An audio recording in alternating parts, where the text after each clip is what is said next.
All right, so work is going to continue on this car. I just got my first tickets to go drifting this year for Lock City Drifts event next month. So far, just Saturday. So that'll be a good time to shake down this car before Vibes. Before that, I've got a couple things I need to address and take care of. The last drift day, I had an impact on the passenger side. It was basically I caught somebody's bash bar. So now this inner tie rod is pretty shot. So I got to replace those, but as well on top of that, I'm going to be doing a rack relocation in this car. So we're going to be doing, let me grab it. We're going to be doing a FDF rack relocation on this car. So I've never bought FDF stuff before, but from my understanding, you can use most rack relocations on any kit. So we're going to find out if FDF here will work with GK Tech Super Lock Kit and go from there. I don't see any reasons why it shouldn't, and it's going to alleviate quite a lot of issues that I've been having. We'll see if I can get a shot of those for you. Just wanted to get the issue that I was having on camera because I didn't actually get a clip of that previously. The issue that I was having is mainly the added wear that comes with running these.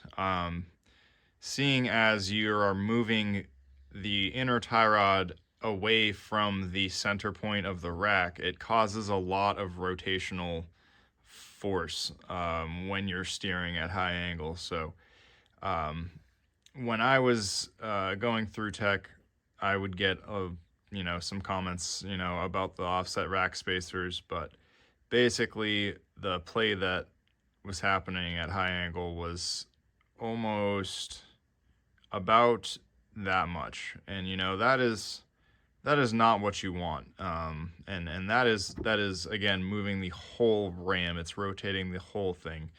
So that rotational force just causes a lot of wear on the inners, on the rack, on your power steering pump. So it's really best to just relocate your rack if you're running big angle. You guys might not be able to see it. I have offset rack spacers in my car, and that moves the tie rod forward. But what I'm trying to do is move the whole rack forward. And you can kind of see that tie rod is completely shot from that impact on this side. That's a lot of movement. I just took this for a drive too, so felt a little weird. But yeah, got a lot of work to do, but we'll take you along that as we go.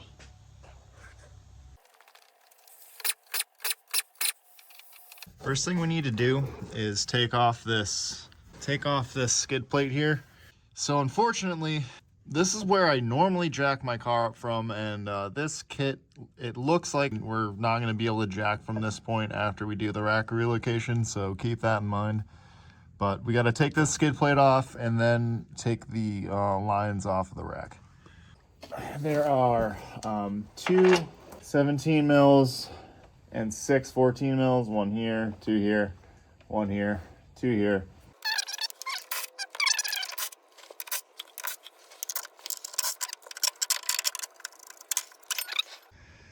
All right, and just so you guys see it, the lines we need to get to, this is that 14 mil flared nut, and then there's a soft hose right there with the spring clamp on it. We need to get those off, drain them into one of these. All right, so got that 14 mil flared nut loose, just letting this power steering drain into our pan. It's gonna take a while. After most of it drains off, I'm gonna get that spring clamp off of the low pressure line. I think that's a return.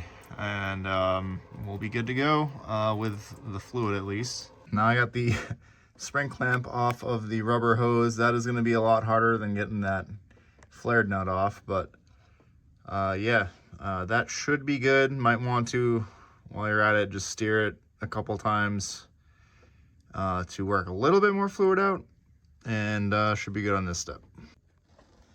All right, well, I forgot that when I got these rack offset spacers, I forgot they convert from an M18 at the rack side to an M16 at the inner tie rod side. So I can't even use the new tie rods that I just bought from GK Tech. I totally forgot about that. So we're gonna have to figure out what tie rods inners we can run with this setup. So that might take a bit of time. All right, so just got the offset rack spacers off, at least on this side, and kind of came into that issue. I think I recorded that, where the inner here is M16, where the stock rack is an M18. These offset rack spacers also convert to an M16 inner. So what I just did was ordered basically inline versions of these from GK Tech. So I ended up picking these up from GK Tech. They are actually inline conversions, so that is really going to come in handy for this. Hopefully that will solve the issue, and I should be able to run the same tie rods that I've been running. But we'll continue taking stuff apart. On this side, we got, again, tie rods still connected to the knuckle.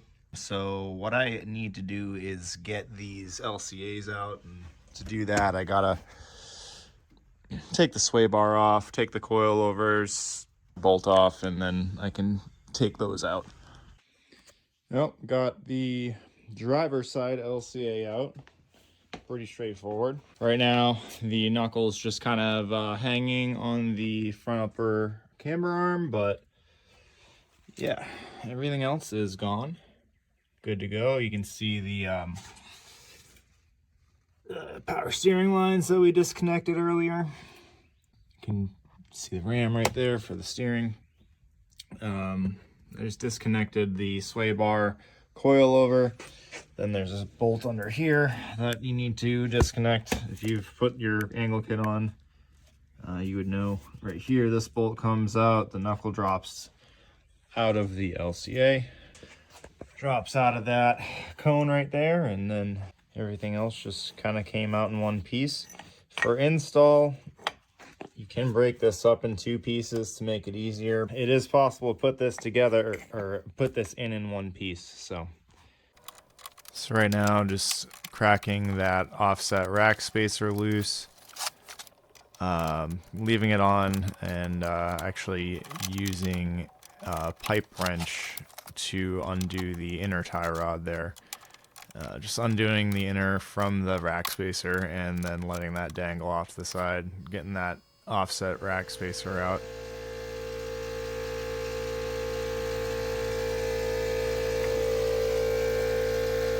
So right now, what I'm going to do is break this loose to get the knuckle loose from the LCA. After I do that, if you haven't already, do your sway bar end link. This sway bar is probably going to need to come out, so you might need to undo your under tray. We'll find out. After that, you can undo that coilover bolt. Leave it attached to the knuckle so that the LCA stays up and you can get this stud out. We can start getting the LCA mounting points back there, 2 bolts back there, and then that 1 bolt right there can come out, and we should be good to go. So right now we're just getting this coilover nut cracked loose. Leave the bolt in there to leave the LCA up so you can get that nut off of the bottom of the knuckle. it's a lot easier to just have that knuckle drop off the LCA while it's still attached to the coilover. You can still do it by taking the bolt out like I just did and, you know, holding up the knuckle with your knee as long as you've cracked that bottom nut loose already. But yeah, try to leave that bolt in and then drop that knuckle off. It'll be a lot easier. And then you can just kind of dangle it off to the side once it's out, and you can get that LCA out. All right, so I got both of the LCAs out and the offset rack spacers. So at this point we can do some other stuff. There, I was thinking we should probably get this steering shaft loosened first, which is going to be that bolt right there. So we need to loosen that and free it from the steering shaft. The shaft itself telescopes, so you should be able to get it out. If you've never taken this out before, it might be seized. So there is a way to get that unseized. So I just turned the steering wheel a little bit to expose the head of that bolt, but as you can see, they're squished together. If you can get a punch or a screwdriver, something in between there to spread those apart, that makes removing the steering shaft that much easier. You just want to remove the top nut from the shaft, not the whole U-joint from the steering rack.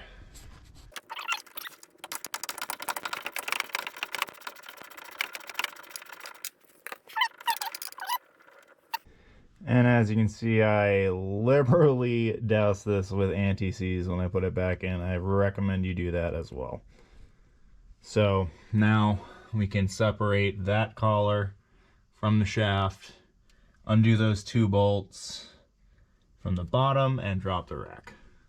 I just paint marked where the steering shaft is centered.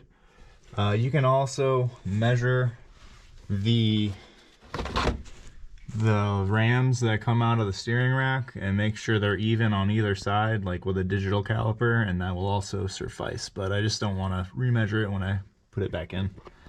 Yeah. If you can get this in here, you can pry up against the bottom of the steering shaft, and that telescopes up. So you can just kind of, you know, use a mallet to pry up against the steering shaft, and it should pop out.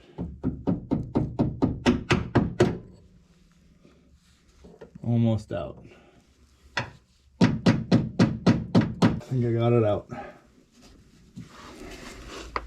All right, so these two bolts just hold this plate here that holds the steering rack in. I like to leave these threaded in a bit.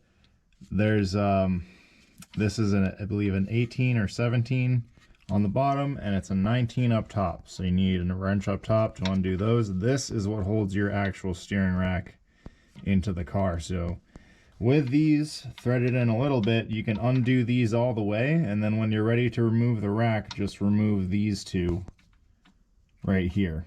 And you're going to want to make sure you also got your steering shaft pretty much broken free. Kind of a pain to break it free when the rack is hanging, so that's why I like to leave this threaded in case the rack is bound up or whatever. And just getting under the car with a 19 up top and a 17 on bottom, just cracking those loose with my wrench and then using impact to actually get them all the way out.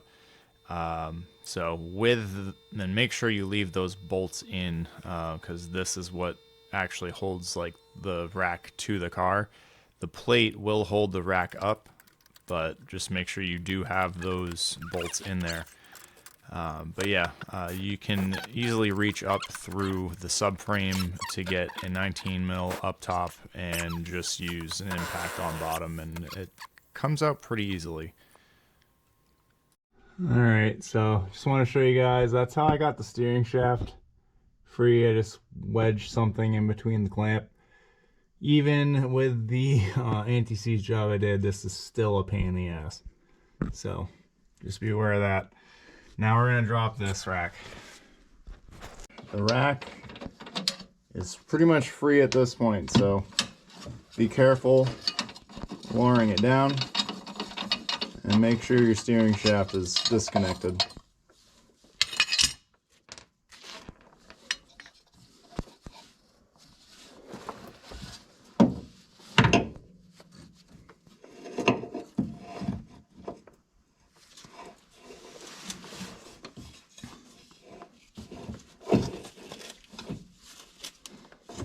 And then right now that punch is still in the steering shaft, but that is the rack out.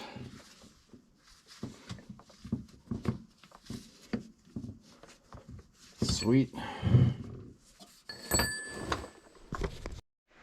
All right, got the motor strapped up under the motor mounts.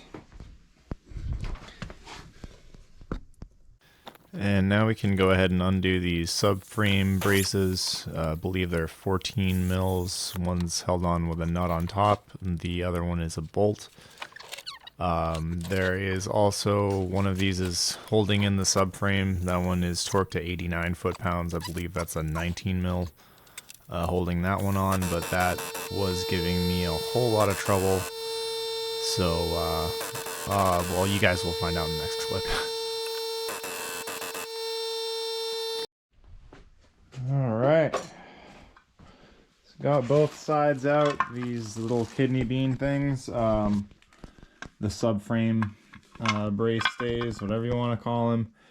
The big nut from factory, that's torqued on to 89 foot-pounds, so it's on there really tight. If you have any rust on this, I had to heat this up. You're really going to want to get rid of the rust. Heat it up, and I used wax to get into the threads to allow me to break this free without destroying that stud. So make sure you do that if you're from the East Coast, and they'll come out smoothly. Went ahead and took the front bumper and under tray off, and that gives us access to 6 more fasteners until we can get a jack under here pretty soon. But there's 6 more fasteners. We got to undo the motor mounts. I want to undo the motor mounts first.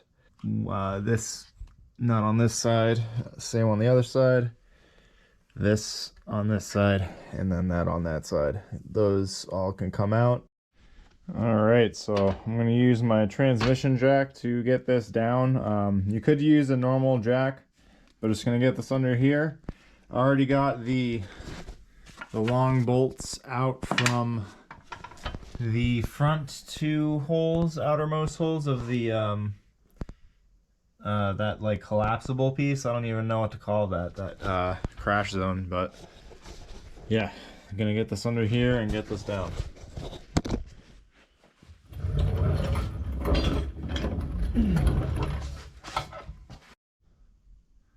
Okay, jack is in place. Just gonna undo the last 2 bolts and lower this thing out. All right, so right now I've got everything is loose.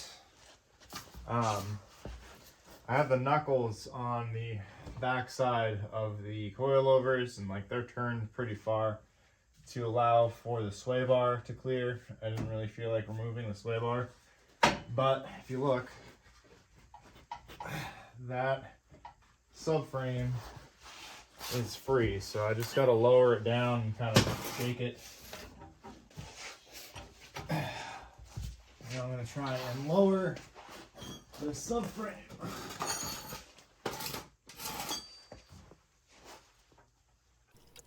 So right now, just working at getting the subframe worked loose, just kind of shaking it around. It does get caught pretty easily on the other threads of the studs, so I just used a rubber mallet to break it free. And after that, it kind of just plopped right down. Come over here, and we can see right there I didn't disconnect these lines. Now, thankfully, everything past here is a soft line, but yeah, there's 2 fasteners right there I need to undo to get the power steering lines off of this subframe. All right, see if we can get this out now that those power steering lines are gone. Oh yeah.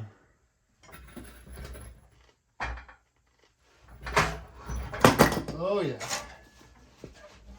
Oh yeah, let's go. Look out. Subframe is out. Cool. Sweet. I got the subframe out. So yeah, the power steering lines, this is where they're hooked up to. Snap this one. And then they are also secured right there as well. So make sure to get those power steering lines off. So now I'm gonna get started back on this tomorrow, and then we can trim up this subframe to make room for the new bracket. So awesome. All right, so just got the FDF rack relocation unboxed. One thing I find very interesting is there is no instructions included at all. Yeah, I don't normally run FDF parts. I'm a GK Tech guy. But yeah, what the hell, FDF? No instructions.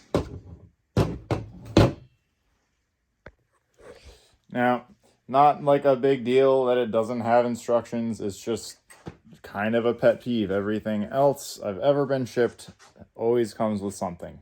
Instructions, torque specs, something at all. Like dimensions to cut, like there's nothing here. So gonna have to look at that video and really pay close attention, because there is really nothing else guiding me except their video on their YouTube channel. So hopefully I can make a more detailed version of that video then.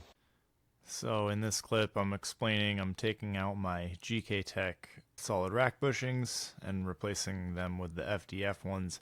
Looking back at this, I should have just left those in there because the spacing would have worked so much better later on down the line. You guys will find out in the video.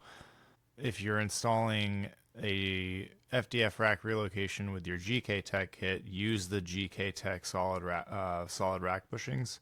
They will give you a lot more space for your tie rods and your LCA clearance. All right, and got the new bushings in. The thin johns are up top, and the thick ones are on bottom. And you just use a rubber mallet to get those in. I will say the FDF solid rack bushings are a little bit tighter of a fit than the GK Tech ones, so that's kind of cool. All right, and at this point, if you still have your speed sensitive solenoid here, you're gonna want to get that off. It is really hard to get off, so I mean, I'll try to screen grab a clip of one being removed. And just grabbing a clip of one of these being removed. These like to fall apart when you try to take them off, so a lot of people just end up breaking them and using some vice grips to get them out, which is a completely viable method, but it is a pain to remove. As well, just took this footage from the FDF video, some people taking out the stock bushings. They're pretty easy to remove, and you just bang in the aftermarket ones. Yeah, try to get this off. Gonna replace that speed sensitive fitting solenoid with this. Make sure to do that. I already have, this is from GK Tech, but there's another one that FDF sent with this kit. I just don't need to use it. I just took off the sway bar. Could easily do that on the ground, but gonna get this plate off of here.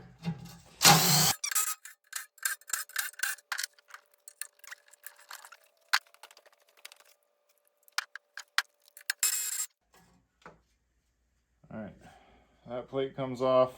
Pretty sure we don't need this, so we'll put this aside. I'm just taking this, placing it on there.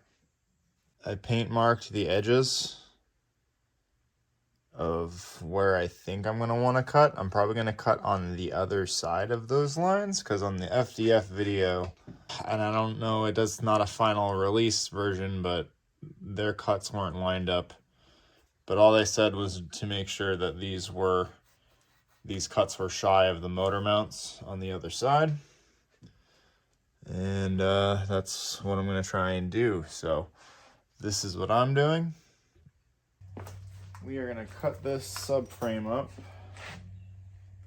Going to use these here. I don't know what you guys can see, but I got just general purpose, you know, heavy metal cutting blades, and then I got this, which is carbide tips on it. So I'm going to use this for the big cut, and then I'm going to use this for the little cuts I need to do. Chiming in with a bit of voice over here, I'm going to say right now that the thinner blades will cut much faster than the thicker blade. I wish I had known about that from the beginning. Just a heads up, want to let you guys know. Wish I had a bandsaw. This cordless Sawzall is overheating, so it's been shutting off on me. I can only do so much at a time. But within 2 cuts sessions, you know, before it overheats, I got about halfway through one side. So it's going to take a while. If you do have a corded one of these, you know, more industrial one, that'd probably be the best bet. Or if you have a bandsaw, that would be even better. All right, so this is the second day of cutting this up. I did get through this side. That took probably 6 cuts to get through. My Sawzall keeps shutting itself off due to heat. So if you have a good Sawzall, use it. It'd be a lot easier with a bandsaw. But yeah, it's gonna take a while. After I get this out, I am gonna measure this. In FDF's video, they didn't give us any measurements, so I'm gonna try and give us some measurements to go by, actual solid measurements. There's no instructions that came with this, so I think this will be useful for a lot of people. So just to give you guys an idea of how slow the thicker blade does cut, this is sped up 30 times. This took forever to do, so again, can't say it enough, just use the thin blades. Do not spend the extra money on the expensive ones.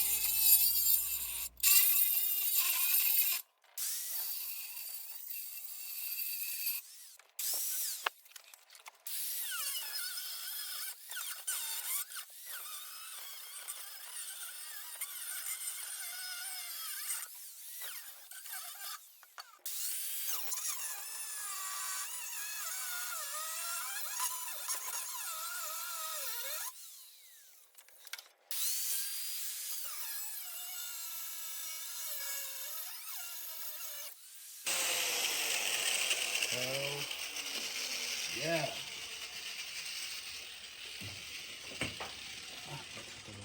Holy shit, let's go. That's out. That's a whole chunk of subframe right there. This is the first piece I took out. So I cut this as small as I could possibly cut it.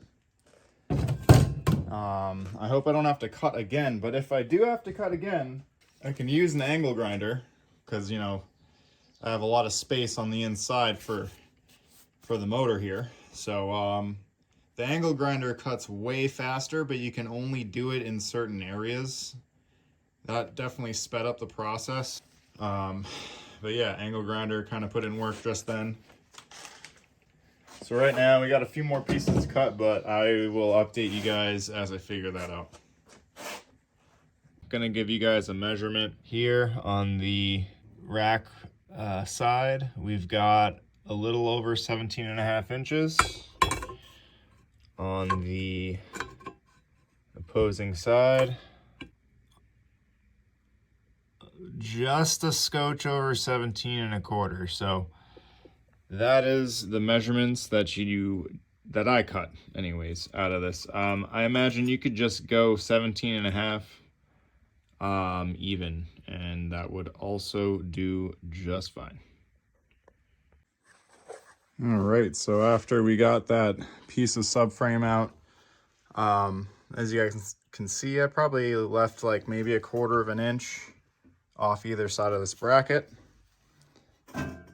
You also need to trim those corners here and here to make room for the metal plate to run by. So you gotta do that, and then we also are gonna need, I think we're gonna need to trim these humps off here, and then as well I think there's a tab on this side. I think we got to cut this tab off. We're gonna kind of just mock it up. So just kind of want to put everything together and see how it all fits. I know there's more things I need to trim, but just want to see for myself.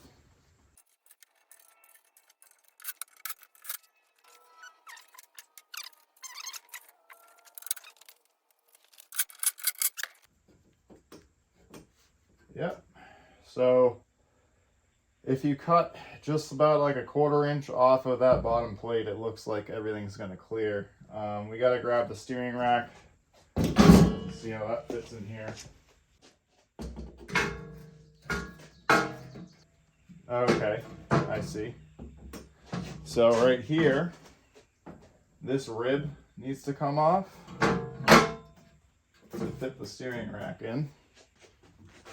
I cannot fit the steering rack in here because of this corner here.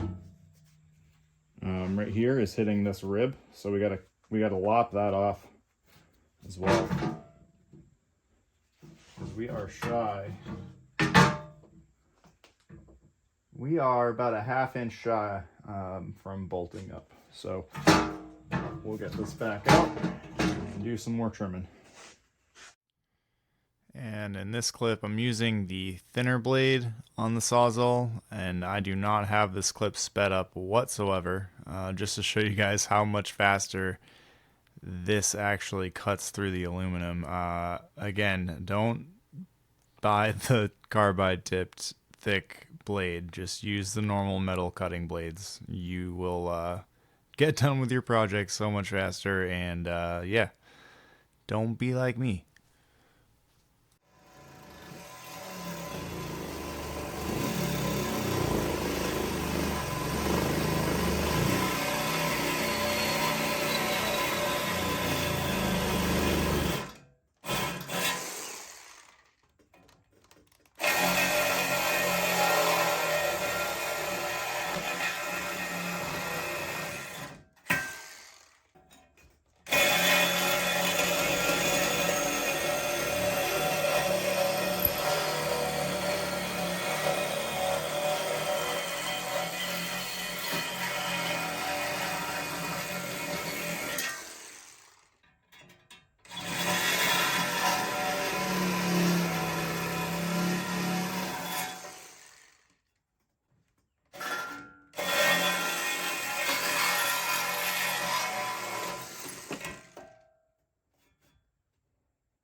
All right, so just want to show you guys the clearance that I have here.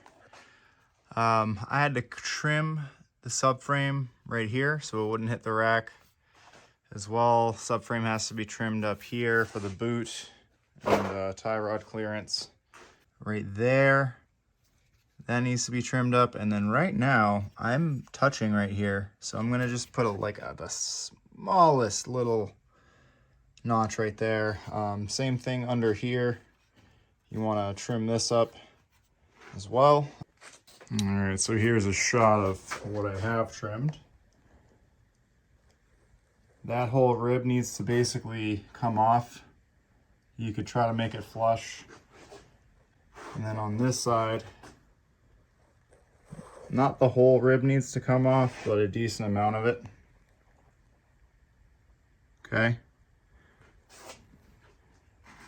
And then as well, for your inner tie rods, you want a clearance, basically chopping right there. All right, and again, got to trim those sides down for the metal in the plate.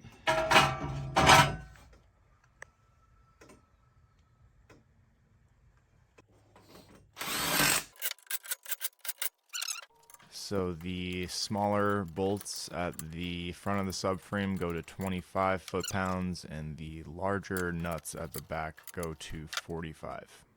All right. I just cut a very small notch into that part where the steering rack was touching. So hopefully that all clears now. All right, so taking this back off here because I am hoping I missed some stuff. Tried putting everything together, and the top plate was not lining. The top plate that goes over the rack was not lining up. Got pretty frustrated, but I want to see if we're clearing over here. I think we're not. It looks like it's hitting right back here, and it's like causing the plate to bend. I'm just gonna kind of grind right here and here, and hopefully when I go to put this thing back on, it's not all out of shape.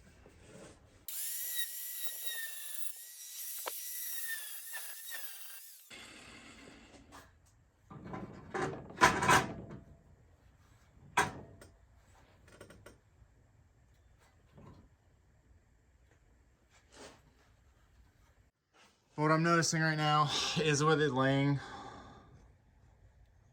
you know, on the supports, these are up in the air.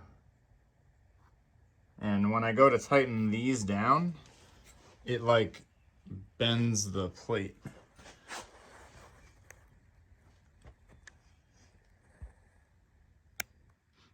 So maybe just get some washers in between there. Not sure.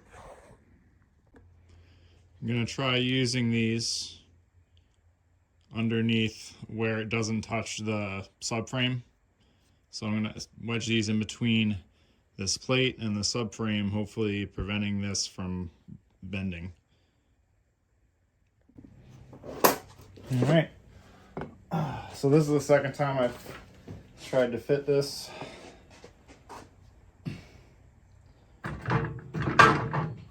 Really hoping those washers did the trick. I think it was more the washers than me trimming up that little corner, but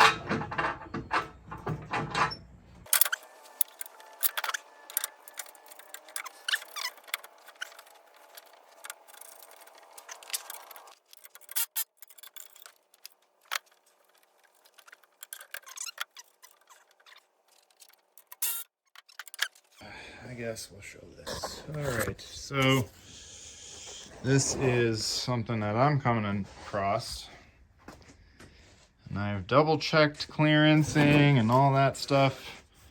Everything's to spec, but this is not where it should. It's not lining up where it should go. So I'm gonna have to basically bend this on my press in a way where it lines up. I think it just needs to be bent downwards. Like that needs to go down, but yeah. It's annoying. It is very annoying. But yeah, looking at this, I might actually go further that way if I bend it. But yeah, this is something I wasn't really, I'm not pumped about this at all. You know, I mean, I'm sure maybe the weight of the motor mounts and all that stuff all torqued together would probably get this to line up. It's like close. It is close now. Closer with the washers that we put in. But yeah. Just gonna work at this, try to get this to match up. Really not something that I wanted to deal with. All right, so this is how I'm getting it straightened back up. Again, not really something that I wanted to have to do, but it's a part of working on cars, I guess. Sometimes parts don't fit, but I'm taking this, I'm bending it to where I need it to go, and then I'm hitting it with my mallet. Kind of just massaging it over. So when I first came across this issue, I was definitely very frustrated. But realistically, this is something that you're going to come across when you buy aftermarket parts. Not everything is going to fit. But thankfully, the method that I chose was working. And very slowly but surely, it was working. So patience is definitely the key here. All right, so just torque those down to 75 foot-pounds. I think we are ready to throw this back in the car now. All right, so now we've got the subframe back in. Just got to do up all of the fasteners, the 4 fasteners and the 2 motor mounts. All right, so get the subframe back in. Thread on your subframe nuts and get your motor mount bolt back in, and then as well the long subframe drawn up here we need to get in as well, right here. Same on the other side, and I'm gonna look up torque specs for these as well. We'll get these torqued in, and then once these are torqued in, we can get our suspension stuff on. So again, the subframe nut, your bottom motor mount bolt, and the front subframe bolt here. In order to torque down the motor mount, I'm using a universal with a short socket on the end of it. Since FGF doesn't really give you a hole to go straight through.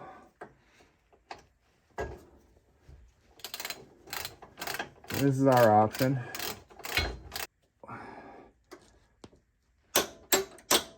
There we go. 68 foot-pounds for that. I'm sorry if you guys couldn't see shit, but using this. Okay, so the torque specs for everything. The top nut on the motor mount, if for some reason you touch that, that's 36. The bottom one is 68 or 69. This is 89 foot-pounds, the big subframe nut. This is 60 foot-pounds. And then we still got to get those 2 like kidney bean brackets on. But at this point we can either do that or we can put on our suspension stuff. We're also going to need to measure and make sure this rack is centered on either side. Measure the rams sticking out, make sure there's the even amount sticking out, and make sure our rack is centered. I've already marked all my stuff with like paint marker and stuff. I know what is center. I am gonna still measure it, but I should be able to just put everything back together. All right, and torque specs. Right now I just got both the kidney bean brackets back on. It's 38 foot-pounds for the smaller 14 mil Johns, and then it's 89 foot-pounds for the bigger one. If you guys don't know how to read a factory service manual, everything to the right is foot-pounds, And I think the left is Newton meters. But yeah, useful tip. All right, so I got the driver's side LCA on. Still have yet to get the passenger side on, but oh boy, I just want to show you guys. So these right here, these are going to be replacing the offset rack spacer slash conversions that I had. So these are from GK Tech. They go from an M18 to an M16, which will allow me to run the same tie rod that I was running before. I'm gonna need to go to an alignment shop after this to get this all done. But yeah, I just want to show you guys that. But yeah, after we got that up, I still need to connect my power steering lines. So the 14 mil right there, and then the hose with the spring clamp on it needs to be tightened down as well.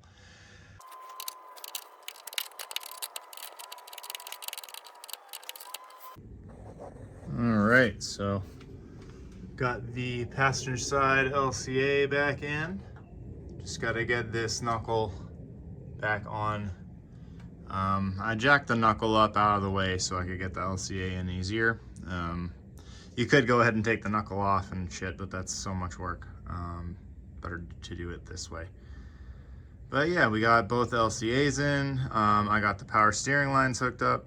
Just gonna get this knuckle hooked up, and then we're gonna get around to installing new tie rods and hopefully get this thing driving straight down the road. All right, and next day, do have everything is hooked up now. So I got the inners on, power steering lines are on. I gotta still fill it with fluid, but something that I'm noticing here, with at least these boots, the other side is okay, but let's see if I can, we have to put that down when I steer the other way. Right, so the boot here, when I steer this way, I can't get all the way, I can't steer all the way. So unfortunately what's happening, the boot is making contact with the bottom of my LCA, at least at full droop. So I don't think I'll be able to run boots like I was hoping to. Unfortunate, but yeah. Might be able to run boots if I like swapped these bushings, like flopped the bushings around. That would lower the rack a bit, and I don't see any reason why the column should still reach the rack if I were to do that. And but then I don't think the rack would clear this plate. So I don't know. Might not be able to run rack boots, unfortunately. So yeah, I might have to cut these off. All right. This really sucks. So, not just the boot that hits. My inner at full angle hits my LCA right there. That is really bad. So I'm gonna have to, I am going to have to swap these bushings back out, I think, to the GK Tech ones because of this clearance issue. So that is one thing I'm gonna have to figure out. I'm gonna have to take this thing out. I'm gonna have to find a way to take out these. Oh man, this sucks. All right, well, we'll update you guys with what happens, but that is a pretty important thing to update. Won't be able to run boots like I thought I would be able to. If I didn't have these, even if I did, yeah, even if I didn't run these adapters, I think it would still come real close. Instead of installing the, taking out the rack and then putting in new bushings, that are spaced differently. I opted to grind down a small portion of the arm so that my tie rod could clear. That is a very, very small portion of it. I don't think there's really anything wrong with doing this. But yeah, just wanted to give you guys a heads up. This is what I ended up doing instead of taking the rack out and putting the spacers in. I think the spacers would have worked. It's just arguably more work to do that than to grind this. All right, let's see if we can get a shot of this. Another thing you're gonna need to clearance is this little carriage bolt here that that connects to the old tie rod pickup point. When you first install your kit, you're probably gonna need to trim some of this down, but with the rack relocation, you can see a little bit of rubbing there. You will also need to trim it down a little bit more with the rack relocation. Keep in mind.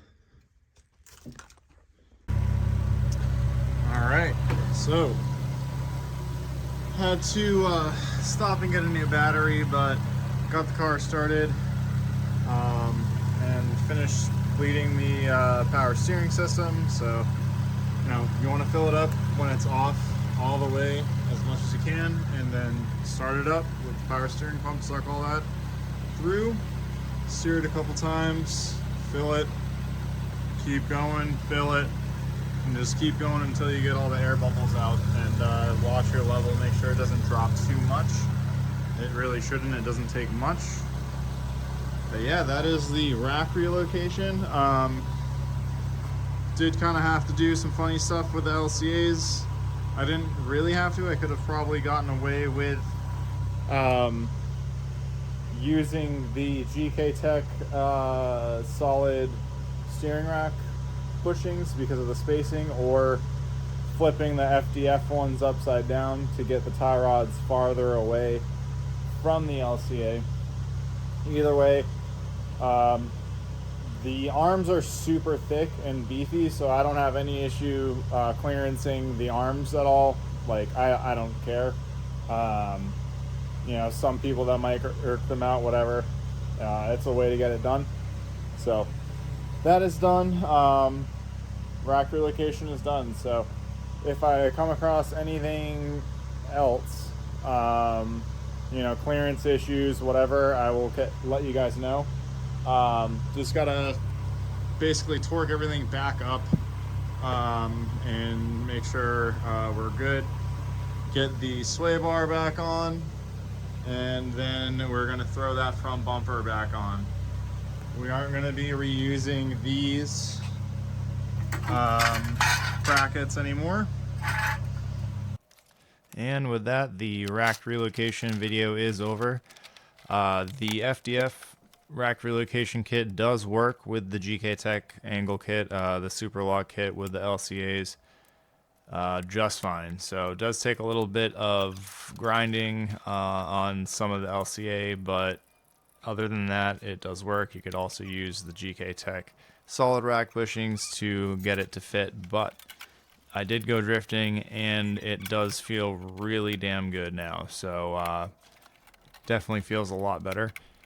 If you guys enjoy the video, please give it a like, comment, and if you think I earned it, subscribe. But with that, I'll catch you in the next video. Have a nice night, day, wherever you are. Peace out.